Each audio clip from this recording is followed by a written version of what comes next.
Assalamualaikum warahmatullahi wabarakatuh. Terima kasih untuk waktunya. Di sini saya akan melanjutkan materi sebelumnya.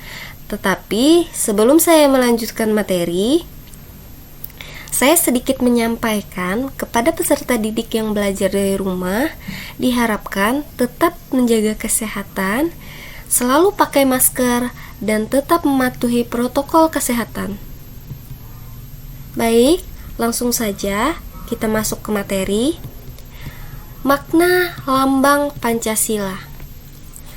Tema 3, subtema 1, kelas 3C oleh saya sendiri, wali kelas dari 3C.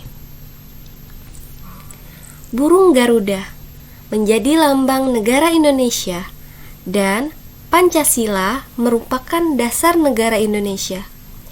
Lambang negara Indonesia adalah burung Garuda yang di dalamnya terdapat 5 lambang Pancasila beserta maknanya. Kelima simbol tersebut adalah yang pertama bintang, yang kedua rantai, yang ketiga pohon beringin, yang keempat kepala banteng, yang kelima padi dan kapas. Oleh sebab itu, kita harus mengetahui arti dan makna dari setiap sila Pancasila.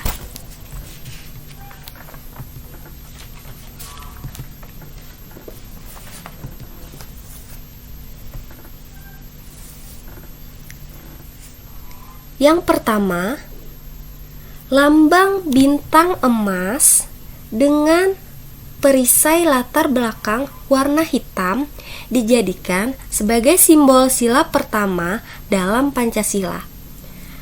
Pada bintang yang berwarna kuning bersudut 5 bintang diartikan sebagai cahaya seperti Tuhan yang menjadi cahaya kerohanian bagi setiap manusia.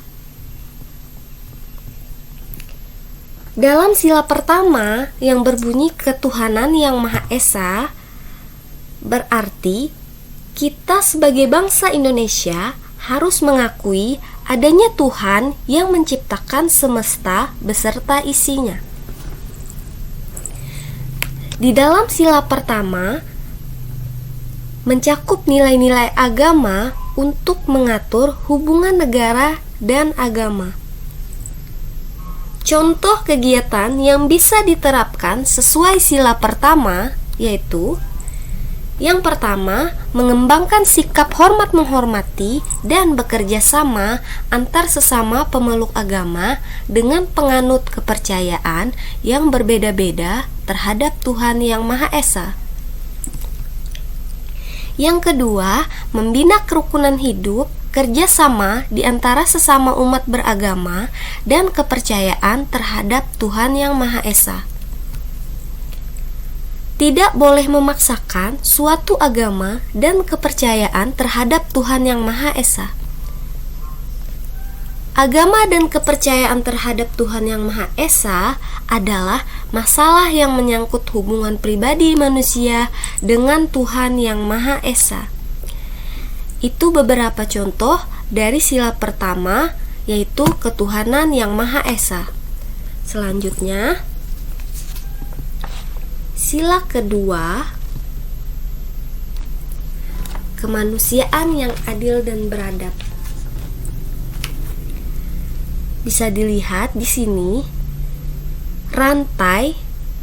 Jadi, lambang rantai berwarna kuning berlatar belakang warna merah dijadikan sebagai lambang dari sila kedua, yaitu kemanusiaan yang adil dan beradab.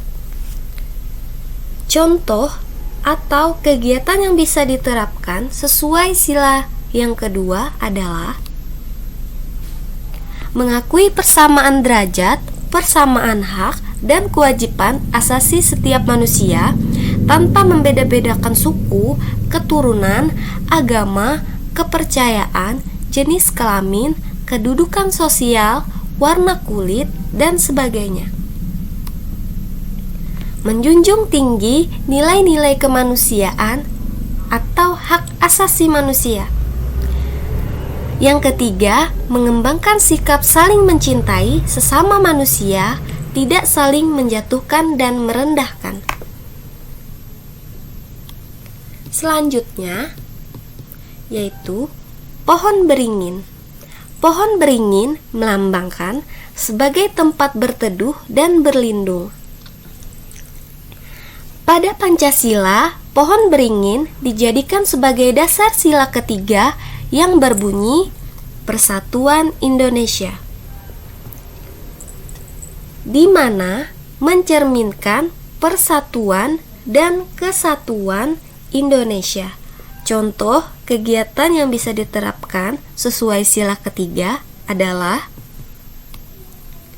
mampu menempatkan persatuan, kesatuan, serta kepentingan dan keselamatan bangsa dan negara sebagai kepentingan bersama di atas kepentingan pribadi dan golongan.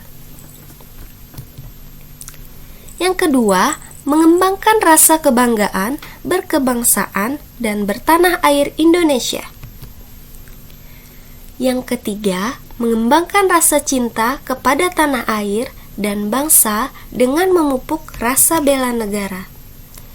Yang keempat, mengembangkan persatuan Indonesia atas dasar Bhinneka Tunggal Ika. Selanjutnya, kepala banteng. Kepala banteng dijadikan sebagai dasar pada sila keempat Pancasila yang berbunyi kerakyatan yang dipimpin oleh hikmat, kebijaksanaan dalam permusyawaratan perwakilan.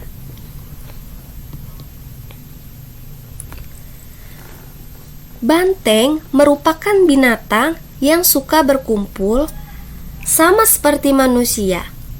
Dalam pengambilan keputusan harus dilakukan secara musyawarah, salah satunya dengan berkumpul dan berdiskusi. Contoh atau kegiatan yang bisa diterapkan sesuai sila keempat dalam lingkungan masyarakat adalah: yang pertama, mengutamakan musyawarah dalam mengambil keputusan. Yang kedua, musyawarah dilakukan dengan akal sehat dan sesuai dengan hati nurani yang luhur. Yang ketiga, keputusan yang diambil harus dapat dipertanggungjawabkan secara moral kepada Tuhan Yang Maha Esa, menjunjung tinggi harkat dan martabat manusia, nilai-nilai kebenaran dan keadilan, mengutamakan persatuan dan kesatuan demi kepentingan bersama.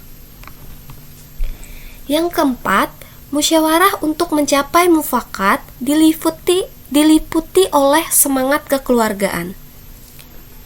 Inilah beberapa contoh dari kegiatan yang bisa diterapkan sesuai dari sila keempat dalam lingkungan masyarakat. Selanjutnya yang terakhir,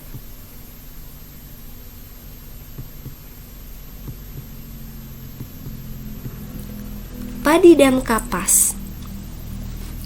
Padi dan kapas dimaknai sebagai salah satu kebutuhan rakyat Indonesia tanpa melihat status dan kedudukannya. Padi dan kapas mencerminkan pangan dan sandang, menandakan tidak adanya kesenjangan antara satu dengan yang lainnya. Pada Pancasila, padi dan kapas dijadikan sebagai dasar sila kelima yang berbunyi keadilan sosial bagi seluruh rakyat Indonesia.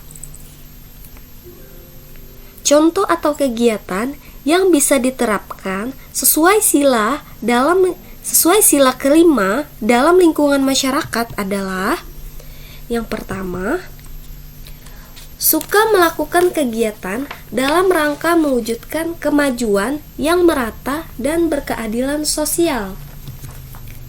Yang kedua, suka bekerja keras, tidak pernah putus asa. Yang ketiga, tidak menggunakan hak milik untuk hal-hal yang bertentangan atau merugikan kepentingan umum. Yang keempat, menghargai hasil karya orang lain yang bermanfaat bagi kemajuan dan kesejahteraan bersama. Ini adalah beberapa contoh yang dapat diterapkan dalam kehidupan sehari-hari, kegiatan yang bisa diterapkan sesuai sila yang kelima.